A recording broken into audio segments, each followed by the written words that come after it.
トロ Vlog です。さて、今回の動画は、先日リリースされた話題の Android ゲーム機、レトロイドポケット3プラスと、アンダーニック RG505。果たして、どちらが良いのかについて、スペック、特徴、実機を確認して感じたことなどから、解説したいと思います。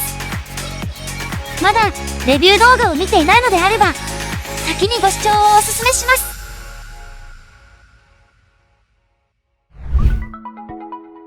RG505 とレトロイドポケット3プラス。まず、2機種の異なる点について確認しましょう。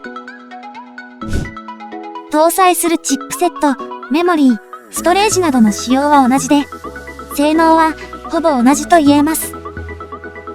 異なる点は主に5点あって、まず、Android OS のバージョン。RG505 は Android 12で、レトロイドポケット3プラスは Android 11を採用。二つ目は、スクリーンの仕様。RG505 は 4.95 インチの有機 2L で、解像度は 960×544 ピクセルです。レトロイドポケット3プラスは 4.7 インチ IPS 液晶。解像度が 1334×750 ピクセルです。3点目は外部ビデオ出力ポートのありなし。レトロイドポケット3プラスにはマイクロ HDMI ポートがあって、RG505 はビデオ出力がありません。4点目はバッテリー容量の違い。RG505 は 500mAh、容量が大きいです。最後5点目は本体サイズと重量。RG505 はレトロイドポケット3プラスと比べると、幅 5mm、縦 6mm 大きくて、重さも 44g 重たいです。本体の厚さも最薄部で比べると 2.5mm ぐらい厚く、RG505 は大きめなデバイスです。Android 11と12の違いは、通知エリアなどの見た目が異なる程度で、おそらく性能面に大きな影響はないと思います。大きく違う点は、RG505 は言語が日本語に対応していないことで、日本語の入力ができないし、アプリも初期状態が英語なので、かなり使いづらくて不便なんですよね。それと、キーマッピングやランチャーなど、ゲームデバイス特有の機能やアプリの完成度も、レトロイドポケットの方が優れていますね。RG505 は OS のチューニングやランチャーアプリなど、まだバグが多くて未完成な印象です。ただし、RG505 はシステムのアップデートを頻繁に行っているみたいだし、今後、日本語対応も含めて、どんどん使いやすく改善されると思います。どちらのモデルも性能は全く同じなんですが、アンツツベンチマークで何度か計測したところ、レトロイドポケット3プラスの方が少し良い結果が出ます。解像度が低い RG505 の方が数値は良くなると思ったんですけどね。プリインストールされている PS2 のアプリを使ってゲームを試した感じ。私の環境ではレトロイドポケットの方が軽快に動作するんですよね。もしかしたらアプリや OS のバージョンが違うことが起因しているかもしれません。数値としては微々たるものだし、どちらのモデルでも多くのエミュレーターアプリや Android のゲームがプレイできるパフォーマンスを発揮します。レトロエミュレーターで遊びたいのであれば、どちらのモデルもコストパフォーマンスは高いので、おすすめ機種なのは間違いありません。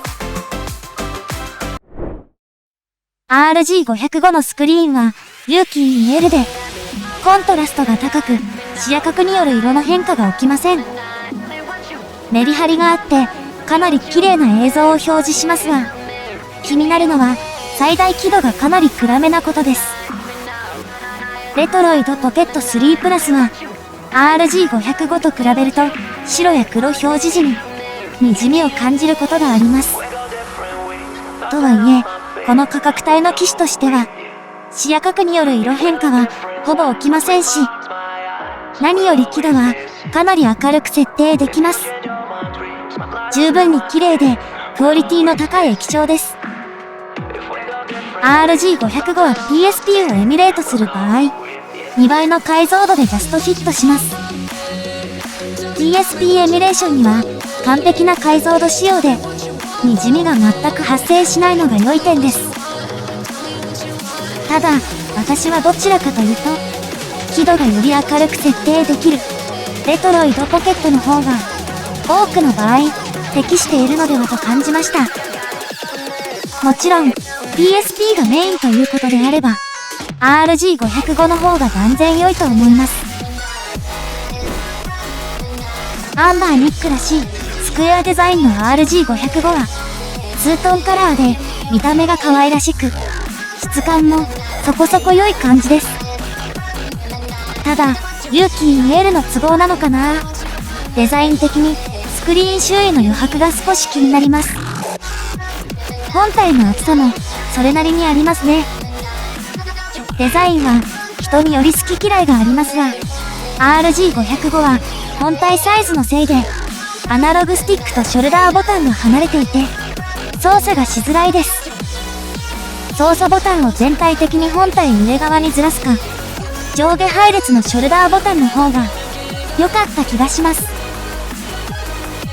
レトロイドポケット3プラスはシェル全体に丸みを帯びていて、すっきりとしたシンプルなデザイン。本体の仕上がり、質感は良好です。何よりもかなりコンパクトで薄いのが良い点です。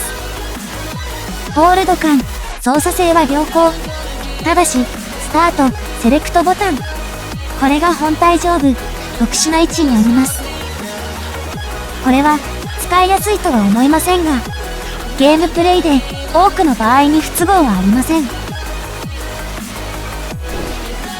レトロイドポケット3プラスにはマイクロ HDMI ポートがあるので、外部モニターに映像出力が可能です。特別な設定は不要で、ケーブルを挿せば使えるので意外と便利。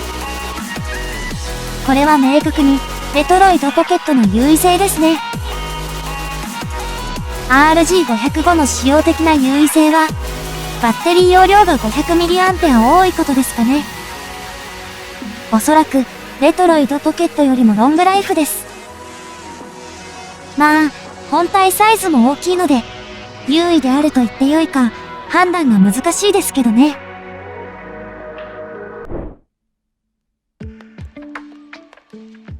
RG505 とレトロイドポケット3プラスについて比較、解説してみましたが、どちらが良いと思ったかというと、私はレトロイドポケットが良いと思いました。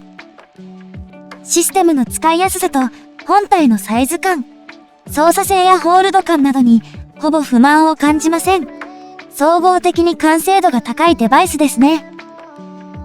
Android ゲーム機開発の経験値の差が出たのかなって感じです。RG505 も悪いモデルとは思いませんが、サイズや操作性、特にシステムの完成度が気になりました。ただし、システムはアップデートされるので、今後、使い勝手はさらに良くなるはずです。